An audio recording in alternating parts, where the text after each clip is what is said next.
जय हिंद दोस्तों। कल पिछले वीडियो में हम आपको बताएं अनुच्छेद 25 तक, जिसको में धार्मिक स्वतंत्रता की बात कहा गया है।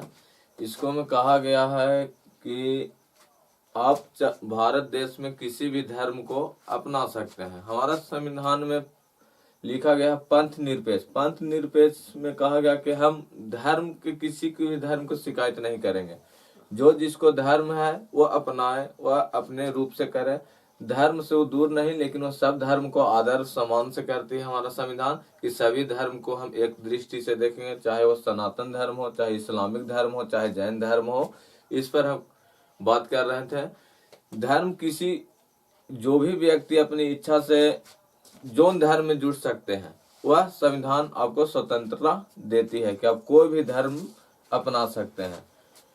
इसको लिए आपको कोई अगर बोलता है कि आप हिंदू हैं तो आप इस्लामिक धर्म क्यों अपना रहे हैं, ईसाई धर्म क्यों अपना रहे हैं, इस पर कोई रोक करता है तो उस पर आप सुप्रीम कोर्ट आप पर एक्शन ले लेगा। क्योंकि आपका धर्म अपनाना, अपना दृष्टिकोण अपनाना, वो आपका मूल अधिकार को कोई भी प्रभावित करेगा। इस पर सुप्रीम कोर्ट आपको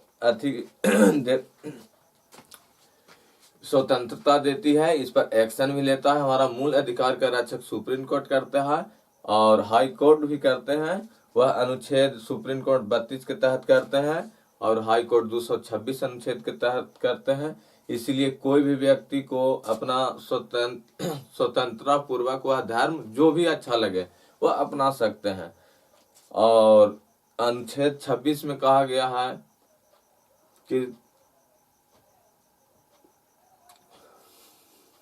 सामूहिक संगठन बनाकर भी आप धार्मिक काम कर सकते हैं। जैसे दुर्गा पंडाल बनता है, कोई रावण दहन भी होता है और लक्ष्मी पूजा होता है, सरस्वती पूजा होता है। उस समय आप देखते होंगे कि सड़क पर ही पंडाल लग जाता था। इससे कई लोगों को मूल अधिकार भी प्रभावित होता है।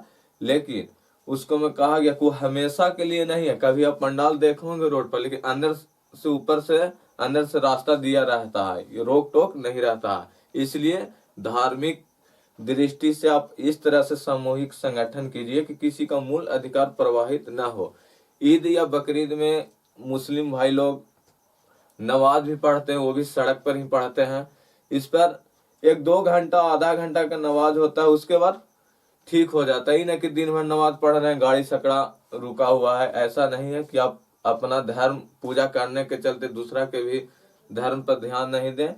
लेकिन सामूहिक रूप से आप धार्मिक स्वतंत्रता की बात करती है अनुच्छेद 26। और अनुच्छेद 27 में कहा गया कि आप अगर कोई भी धर्म से जुड़े हैं, चाहे मंदिर हो, चाहे मस्जिद हो, चाहे गिरजाघर हो, चाहे उस संस्था में आपको रखा हुआ पैसा पर सरकार टैक्स नहीं लेगी। और अनुच्छेद 28 में कहा गया है कि कोई भी सरकारी संस्था में किसी धर्म की शिक्षा नहीं दी जाएगी। आप कहेंगे तो कि संस्कृत भी तो एक सनातन धर्म का ही हिस्सा है। नहीं, संस्कृत एक भाषा है जिसको हम लोग जानते हैं। संस्कृत एक भाषा है, इसी रूप में हम लोग को स्कूल में पढ़ाया जाता है। फिर आप कहेंगे कि उर्दू भी तो पढ़ाया जाता है स्कूल में। उर्दू भी एक अरबी भाषा है, इसीलिए अरबी पढ़ाया जाता है। भाषा कोई धर्म पर आधारित नहीं है। इसलिए सरकार कहता है कि सरकारी संस्था में कोई धार्मिक शिक्षा नहीं दिया जाएगा। और अनुच्छेद 29 में कहा गया है कि अल्पसंख्यक लोग, जैसे अल्पसंख्यक लोग भारत में रहते हैं, वह सामूहिक संगठन में, सरकारी संस्था में जाने पर, कोई भी संस्था में जाएं, अगर उनको लग रहा है कि हम टीका लेके जाएंगे तो हमारे अगल बगल टोकेंगे, टीक कोई बढ़ा लिया तो अगल बगल टोके लगते हैं, या कोई पगड़ी बांध के गया, उसको संस्था में प्रवेश पर रोक है, इस पर वह संस्था नहीं रोक सकता है। वह अल्पसंख्यक लोग किसी भी टीका लेके जाए, चाहे कुछ भी करके जाए, उसे कोई रोक नहीं सकते हैं। अब अनुच्छेद 30 में कहा गया है कि अगर उनको वह समूह में जाने में संकोच लग रहा है तो अपना संस्था खोल सकते हैं। शिक्षा और संस्कृति के लिए अपना एक संस्था खोलकर वहां पढ़ सकते हैं। इसीलिए शिक्षित और संस्कृति पर अनुच्छेद 29 और 30 में कहा गया है कि अगर कोई अल्पसंख्यक लोग सामूहिक रूप से नहीं जाना पसंद करते हैं तो उन्हें कोई भी नहीं रोक सकता है, वह अलग संगठन भी बना सकते हैं। 29 कहता है कोई भी, जैसे रेलवे विभाग हो गया, जैसे में हम बता रहे हैं, अगर कोई पगड़ी बांध के ड्यूटी जाता है तो रेलवे अपने आप में स्टेट है, राज है। अगर वह बोलेगा कि आप पगड़ी लगा के या टीक बढ़ा के या टीका लगा के आप हमारे अथी में नहीं आ सकते हैं, ऐसा आपको कोई नहीं रोक सकता है। ये अनुच्छेद 29 का अपमान होगा। इसके तहत आप पर सरकार एक्शन ले लेगी, उस कंपनी को या उस राज्य पर, कोई भी हो। इसलिए आपको यह काम करना है।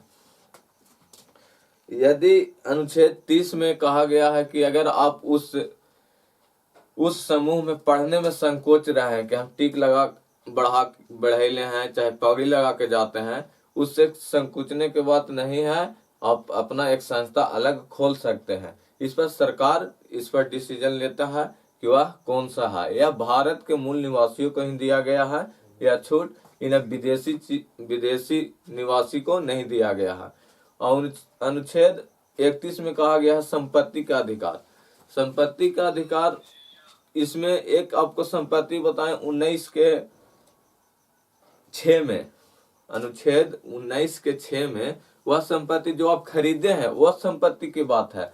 लेकिन अनुच्छेद 31 में यह भी संपत्ति की बात करती है, लेकिन यह पैतृक संपत्ति जो आपको खानदानी हो गया, बाप दादा के दिया हुआ विरासत में जो जमीन दिया गया है, अगर सरकार को लगता है कि हमको ये जमीन का आवश्यकता है तो वह सरकार आपसे ले सकती है। यह कब लागू हुआ? यह 44वां संशोधन सन 1978 में मोरारजी देसाई उस समय प्रधानमंत्री थे, वह लागू कर दिए कि अब आपका संपत्ति का अधिकार अब मूल अधिकार नहीं रहा, यह कानूनी अधिकार हो गया। इसलिए आपको सरकार वह जमीन ले लेगी, उस जमीन के बदले आपको पैसे देगा, इन्हें कि आपको फ्री में वह जमीन ले लेगी, इसका भरपाई करेगा।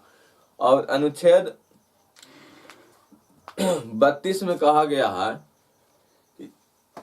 कि आपको संवैधानिक उपचार मिला जाएगा। इसको कहा जाता है कि मूल अधिकार को बनाने वाला मूल अधिकार अनुच्छेद 32 ही है।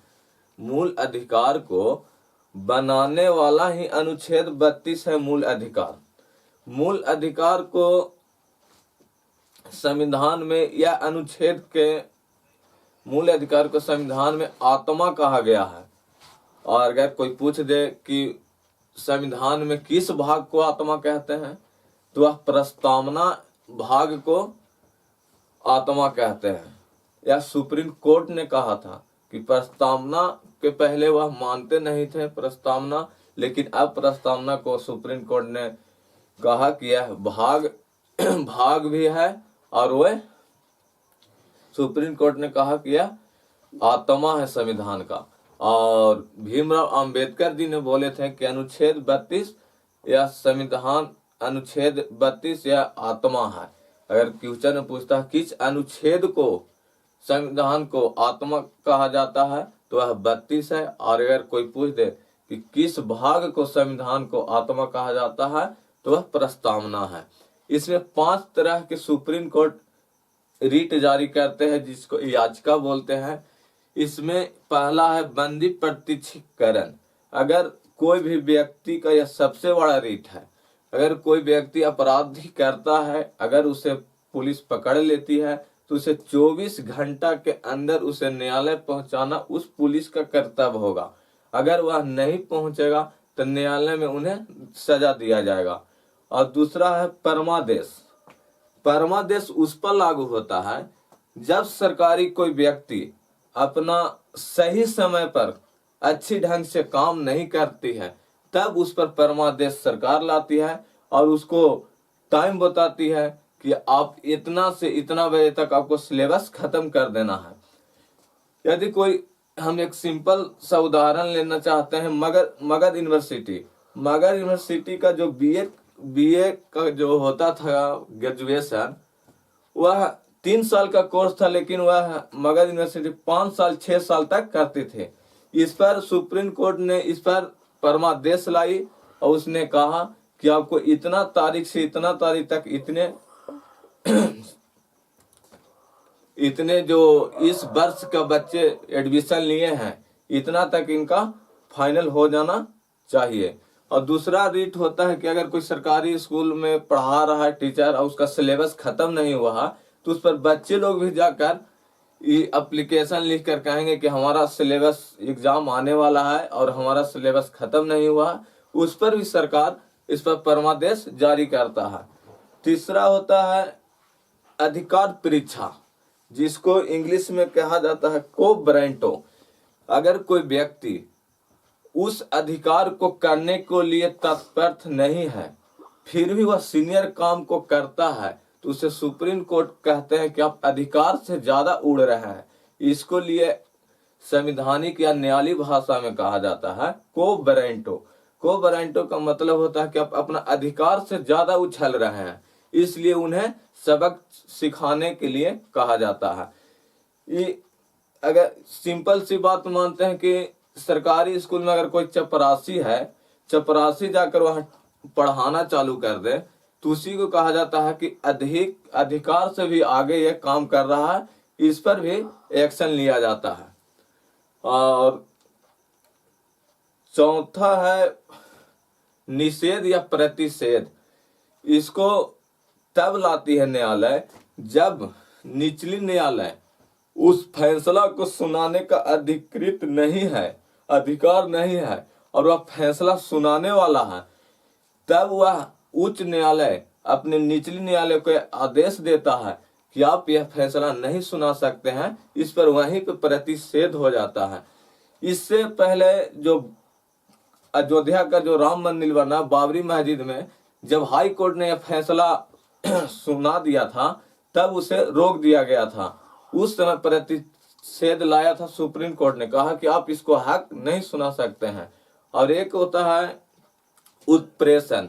उत्प्रेषण यह तब आता है जब निचली न्यायालय जब वह फैसला सुना देती है तब वह हाई कोर्ट कहता है कि आप इससे फैसला नहीं सुनाए, आप गलत डिसीजन ले लेते हैं।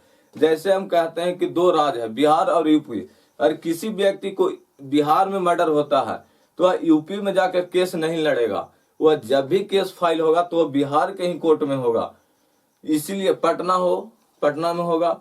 लेकिन यदि वह यूपी के कोर्ट में वह हाई कोर्ट वहां फैसला सुना दिया, अगर वह व्यक्ति को हारा हुआ पार्टी को पता चल गया कि यह गलत फैसला है तो वह जाके सुप्रीम कोर्ट में अपील करेगा, कहा कि बिहार में मर्डर हुआ है इसलिए यह सरकार बिहार का पटना जो कोर्ट है वह फैसला सुनाएगा, तब यह होता है। इस प्रकार जब वह निचली न्यायालय अपनी फैसला सुना देता है तो उच्च न्यायालय अपना उत्प्रेषण जारी करता हुआ रीट कि आप जो फैसला सुनाए हैं वह गलत तरीके से सुनाए हैं, इसलिए वह अपने पास दिल्ली बुला लेती है उस फैसला को और वहां से इनका कार्रवाई चालू होता है। इस तरह से आपको 5 रीट कंप्लीट हो गया। और पहला आपको बताएं बंदी प्रत्यक्षीकरण, और दूसरा इसको इंग्लिश में हैबियस कर्पस कहते हैं, और दूसरा बोले परमादेश जिसको मेंडेमस कहते हैं, और अधिकार परीक्षा इसको कोब्रेंटो कहते हैं। इसका ट्रिक आप बना लीजिए।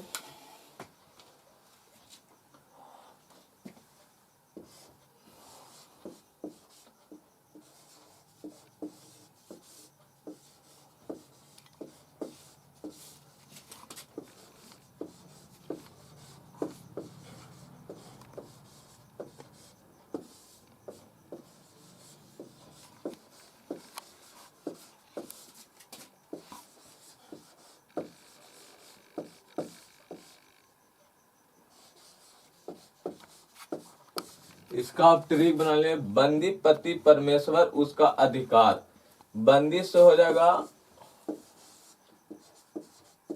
बंदी प्रत्यक्षीकरण,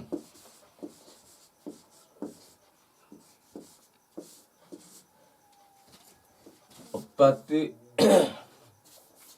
परमेश्वर से होगा परमादेश।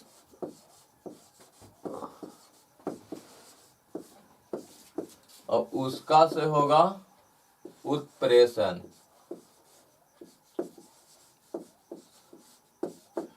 और अधिकार से होगा अधिकार परीक्षा।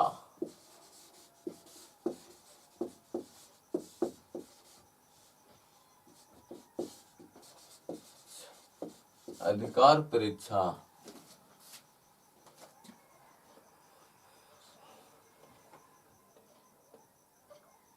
और एक आप याद कर लीजिए, निषेध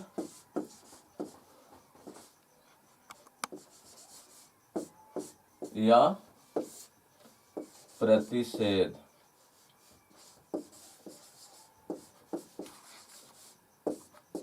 यह नोट कर लीजिए। 5 तरह की सुप्रीम कोर्ट रीट लाती है। पहला लाती है बंदी प्रत्यक्षीकरण, आपको 24 घंटा के अंदर न्यायालय पहुंचाना है। परमादेश तब लाया जाता है जब कोई सरकारी कर्मचारी बढ़िया से काम को पूरा नहीं करती है, तब उसे सरकार कहती है कि यह काम आप कर लें। उत्प्रेषण तब लाया जाता है जब निचली न्यायालय अपना फैसला सुना देता है, तब सुप्रीम कोर्ट उस फैसले को बदल कर अपने पास बुला लेती है। और निषेध तब लाया जाता है जब वह फैसला सुनाने वाला होता है, तब उस फैसला को रोककर वो भी फैसला सुप्रीम कोर्ट ही बुला लेता है। इस तरह से आपका अनुच्छेद 32 कंप्लीट हो गया।